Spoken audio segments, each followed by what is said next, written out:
রবিবার মাথাভাঙ্গা শনি মন্দির এলাকায় কিছু দুষ্কৃতীরা একটি ক্ষৌরকারের দোকান ভাঙচুরের ঘটনায় দোষীদের শাস্তির দাবিতে মাথাভাঙ্গা ক্ষৌরকার সমিতির পক্ষ থেকে সোমবার মাথাভাঙ্গা থানায় অভিযোগ দায়ের করেন এবং দোষীদের গ্রেপ্তারের দাবিতে মাথাভাঙ্গা থানার সামনে বিক্ষোভ দেখান সমিতির পক্ষ থেকে। এদিন সমিতির কোচবিহার জেলা কনভেনর কমল সরকার বলেন, গতকাল তার দোকানের সামনে একটি টোটো দাঁড় করিয়েছিল। সেই সময় তাদের ক্ষৌরকার সমিতির সদস্যর সাথে ওই টোটো চালকের তর্ক হয়।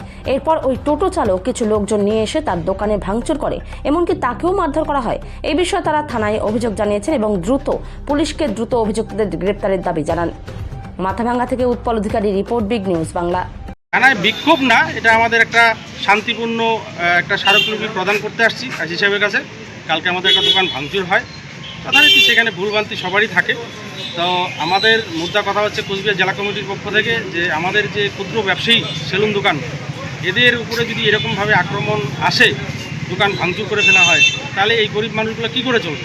আমরা প্রশাসনের কাছে বিনীত অনুরোধ করছি আজকে, যাতে করে এরকম ভবিষ্যতে আর না হয়, সেই দিকে যেন ওনারা সতেজ নজর রাখেন। কারা ভাঙচুর করে? এখানে ছিল সেটাকে তো এখন যেহেতু আমরা দেখিনি, আমরা বলতে পারছি না কারা ভাঙছে। যারাই ভাঙছে সেটা নিয়ে হয়তো আমাদের যারা নেতৃত্বে আছেন তারা সেই বিষয়গুলো নিয়ে বসবেন।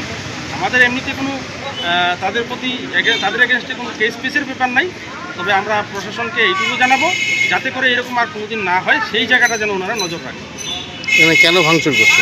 ভাঙচুর করছে সেখানে একটা শনি মন্দির মোড়ে টোটোর একটা অত্যাচার আজকে দীর্ঘ 10 বছর যাবৎ চলছে। ওনারা কোনো কথা শোনে না, যেভাবে খুশি সেভাবে টোটো লাগায়, দোকানদারদের ব্যবসা করতে একদম নাবিশ্বাস। সেই জায়গায় টোটো লাগাইছিল দোকানের সামনে, বলছিল তুমি টোটো একটু এগিয়ে নিয়ে যাও। তা ওইখানেই মানে বাগবিন্দুটায় ওইখানে একটা ক্যাচাল সৃষ্টি হয়, সেখানে একজনের মাথা ফাটাইয়া দেওয়া হয়। সেটা কালকে ওইখানে প্রশাসনের তরফ থেকে গেছিলেন আইসি সাহেব, উনিও ব্যাপারটা দেখছে।